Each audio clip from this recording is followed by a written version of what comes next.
You're the guy people call when they need a helping hand, moving furniture, unloading a truck. But lately, your shoulder's been acting up, and you're the one who's calling for help. And that's the moment you realize you can no longer shoulder the load. The Joint and Spine Center is Cincinnati's leading destination for orthopedic care with a range of surgical and non-surgical treatments. So when a moment has the power to change the rest of your life, go to the one place with the power to change it for the better, the Christ Hospital Health Network. This changes everything. The Pound This Podcast is brought to you by the Christ Hospital Health Network. This is the Pound This Podcast, episode 587, Daily Weigh-In. Should I do cheat meals? I want to lose weight, but I don't know how to get started. What should I meal prep every week? How do I get those sweet booty gains? Inspiration for your healthy lifestyle. The Pound This Podcast with Amanda Valentine. Yo, homies. What's up? Thank you so much for listening to the Pound This Podcast. I am Amanda Valentine, and this is the Daily Weigh-In, where I take your questions, mostly from my Instagram page. Feel free to follow me at You Can Pound This, and I give them answers to the best of my abilities here on this podcast. And if I can't answer them, then I try to get somebody who can answer those questions. So feel free to ask away, and if you don't hear your answer right away, and I'm working on it. So today's question was, should I do cheat meals? And, you know, I've done a podcast on cheat meals, like, oh my God, probably like 3 years ago at this point. It was a long time ago. And you know what? A lot changes in 3 years. I haven't gone back and listened to it, but I would say maybe my opinion has changed. And so I kind of want to preface by me answering this. I think it all just depends on where you're at in your own journey and what's going on with you and your relationship with food. So again, with like everything is so hard to say on a podcast when I can't speak to someone directly and what you have going on yourself. It's kind of like this, you know, broad strokes. But I'd say that I do believe in cheat meals to a way. So you hear me having like with issues trying to explain myself here. I don't want you to do a cheat meal. Now, again, this is all personal opinion from my life story, which is obesity, yo-yo dieting, losing weight, becoming a nutrition coach, everything else. So this is just my own personal opinion. That I'd say that if you feel like you have to cheat on your way of eating, that's more of a diet. And I'd say that could go to bad places because I've done diets before and that's turned out badly. So I think it just also, again, it goes back to your relationship. So is it kind of, you know, bending the rules a little bit? You feel good about it? Or is it something that you have to have an escape from what you're doing because it feels like hell for most of the week? I'd say then don't do the cheat meal thing if it feels like escape from what you're doing. What you're doing is so strict and unreasonable that you feel that you have to have a one cheat as an escape. I'd say let's not think of it as a cheat and let's kind of like incorporate some of those things so you don't feel like you're waiting all week for like Saturday evening to have this cheat meal. You know what I'm saying? Or go all ham whenever you have this quote unquote cheat of like, I'm going to eat a whole bucket of fried chicken and go freaking crazy because I'm allowed to have a quote unquote cheat meal. I'd say the best approach is if you're really craving something, just eat it and move on with it. You know what I mean? You don't have to view it as a cheat. You could just be like, I really want some ice cream tonight, so I'm going to have some ice cream. And you don't have to view it as a cheat. You view it as, this is a life decision. But again, not everybody is in that place where you can start that relationship with food. I know for me, I've gone through a million different phases and I'm still going through them. Like I do not have everything all figured out at all. I'm in my own weird space right now in the current time. So it's just that relationship that you have with food. If you work best where you feel like, hey, I'm really strict with myself and I reward myself and that works for me. I don't hate it. I can stick with this forever. I really enjoy it. Then hell yeah, do it. I would say I would get a little worried about doing cheat days of taking a whole day to do things, mostly because I feel like then it's really hard to get back on the wagon. Like, let's say if you're like, Saturday is my cheat day. And then, so you're eating your fried chicken, let's say you just go crazy because you're just like, I have a day, I can go ham. then the next day, it's so hard when you have days like that to get back to, oh, yay, broccoli, can't wait. You know what I mean? So it's like, if you're using it as this escapism instead of just a part of your life, then you're on the wagon, off the wagon. You know what I mean? And like, I've lived that cycle a million times, and it's tough because it shouldn't be that. It should just be like, I eat to fuel my body. I eat to feel good. I eat to enjoy the food. I eat to enjoy my life. And yes, if you have goals and things in place, then you can alter those things of like, hey, my goal is to lose 5 pounds in the next month, and I really want to stick to that. So then you have that conversation with yourself. Do I want to eat ice cream every night? Well, no. Well, do I want to allow myself to eat ice cream like once or twice a week, but not feel it as a cheat? Just feels like I'm enjoying myself, but I still want to achieve my goals? Then do it that way. You know what I mean? I hope I'm making sense here of like, it all just depends on where you're at and what your goals are. If you're like, hey, I'm just like looking to eat healthy and fuel my body and feel good, you're going to have a different relationship with quote unquote cheats or allowing yourself these more calorie dense foods like cakes and cookies and fried chicken and all that stuff. But if you're like, hey, yo, I got goals. I have weight I want to lose. I'm on a mission. I am going to run a marathon in the next 6 months, whatever those are. And you're like, I need to buckle in here so I can hit this goal. Then you're going to have a different relationship with when and how often you allow yourself those things. So again, that's why it's so hard to answer this question.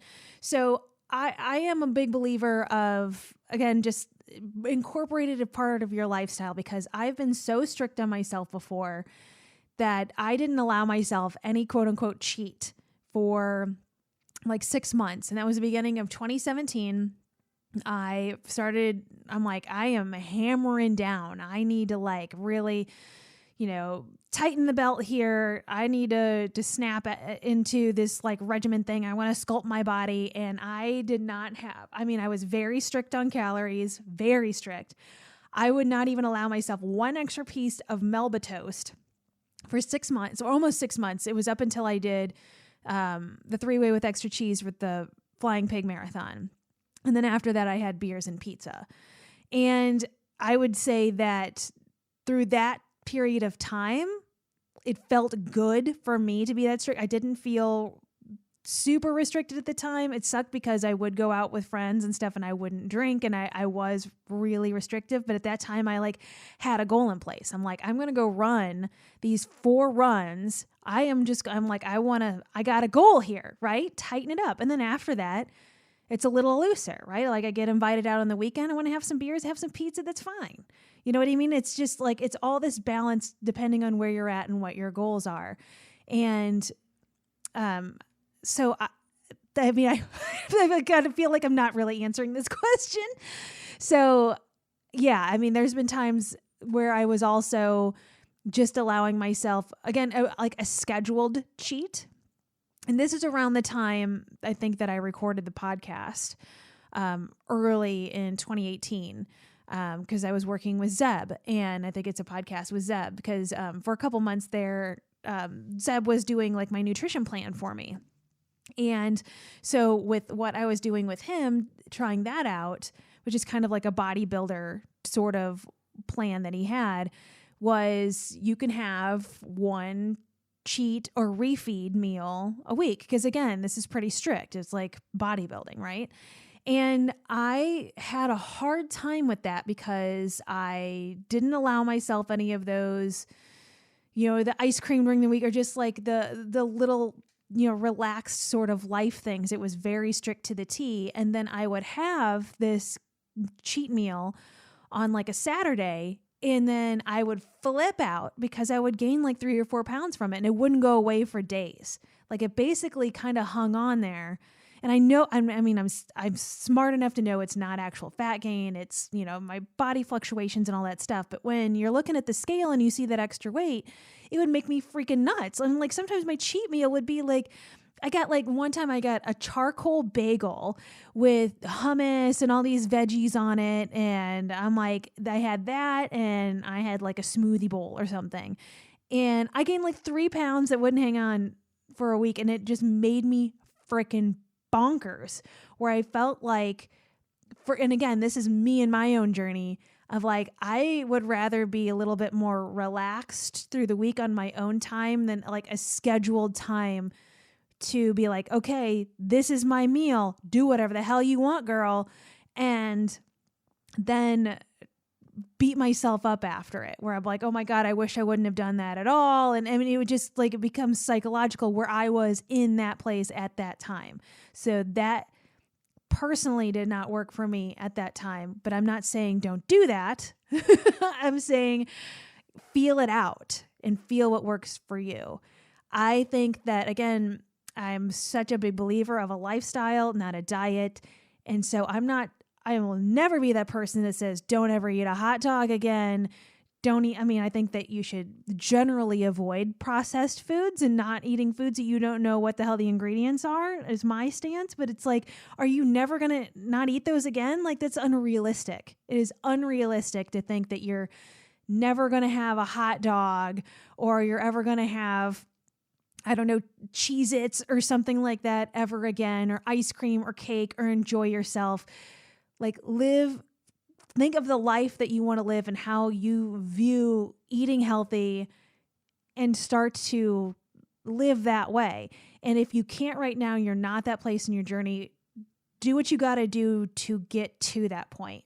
And that's why it's so helpful also to have somebody that's a support system, or have a coach or something like that if you can't walk through that yourself, because I've done most of this on my own, and it's maddening whenever you are just trying and failing, and you just have to keep at it, where I've been through so many different versions of myself through this healthy journey of being really strict on myself, being more relaxed for myself, being really strict on calories, not counting calories at all, weighing and measuring all my food, not measuring all of my food, of, like eating low carb, eating no carb, to eating lots of carbs. Like, I've been all over the place. I've, again, the scheduled cheat meal, not having scheduled cheat meals, just kind of feeling it out. Like, it's been all of these things that I've tried, and it's constantly changing. I've been in this health fitness journey for 9 years now, and I've changed. I mean, I have lived in 3 different states in that time. I've moved different time zones multiple times. I am 9 years older now than I used to be. My body behaves way differently now than it did before. And it's like, you have to take these things into account, of thinking that because one way works for you now, think that it's going to work for that way forever, is unrealistic. Find something that feels really good, that you feel like that you could stick to for a long time. And if it starts getting a little wobbly or wonky on you, and it's not working the way you want to anymore, then you're going to have to pivot and change. And the word for 2020 with everything we've had to do this year is pivot. And it's like, sometimes life throws you a bunch of crap and you got to work around it. So sometimes you schedule a cheat meal and sometimes you don't.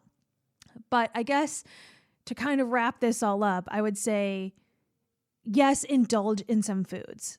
Whether you call it a cheat or not, don't deprive yourself of the things that you really love in the sake of saying that I'm healthy. You can be healthy by still eating cheesecake. And I mean, I'm sure you've heard the 80-20 rule, right?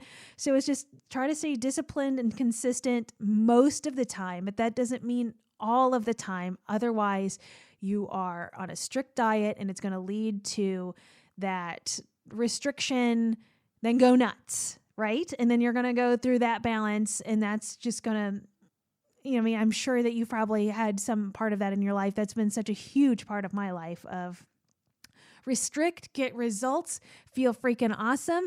Okay, well, you know what? I'm going on vacation, so we gonna go wild, and then you never get back on track again. Because if you're living a lifestyle that you feel like you have to escape from and go wild from, then that is not a lifestyle. Know what I'm saying? Does that make more sense? Of like that's not the lifestyle, that's a diet, if you have to escape from it. So I know when I have dieted in the past, I would go on vacation. Like, an example was, I was dieting. I don't even remember what diet I was on at the time. And then we went on vacation to Maine Fun fact, this vacation was all because I got tickets to Antiques Roadshow, because that's how cool I am, is that I love Antiques Roadshow and I wanted to go in person to Antiques Roadshow. So we went to Antiques Roadshow in Hartford and then went to Boston and to Maine. And so during that time, I'm like, I'm on vacation. We going nuts. I'm eating all the butter. I'm eating all the fried foods. Woo, vacation. And then it's like, okay, well, now I have to go back. Okay, now have your, at the time, I think I was doing like some bars or something from LA Weight Loss. And so like go back to that. And it's like, then it feels like prison, right? It's like going back to work after vacation. You're like, ugh. But in the past several years, when I've been on vacation, I like love my healthy lifestyle and where I'm at now. Like when I've gone on vacation, I've get Airbnbs so I can have my own kitchen, so I can still make some of my own food. I go to freaking smoothie bars and I still like stick to healthy choices because I want to, because it feels good to me. Like, because I don't feel like this is my day off or this is my cheat. I genuinely enjoy these things. Will I be a little bit more relaxed than if I were at home or something like that? Well, yeah, I mean, you're on vacation, but the takeaway is here is it's not something I have to escape or cheat from. I just like eating those things, and I found ways to enjoy it. And I'd say that if you're struggling with that right now, then really kind of sit down and have a conversation with yourself of, well, why is that? And what would make it better where you would enjoy the foods you're eating more and you would enjoy this process more? Like, what is it that you're missing from the process? Because I would have never guessed in my life that I would go on vacation and eat, like kale salads and smoothie bowls and go to gyms. Obviously this year I haven't been anywhere really, but like I've gone to gyms in the past on vacation. And so I'm like, or going to hotel gym, I'm like, who is this chick? Again, it's like, I just love doing those things and I want to do them even when I feel like I don't quote unquote have to. So I hope that makes sense. Anywho, if you have any other questions that I can kind of messily answer, you can always email me, Amanda@AmandaValentineBites.com. Always find me on Instagram @YouCanPoundThis. And as always, I thank you so much for listening to this podcast. It really does mean a lot to me. If you can share with people that you feel like it would be helpful to, or highlight a specific episode, I think that would be really, really great.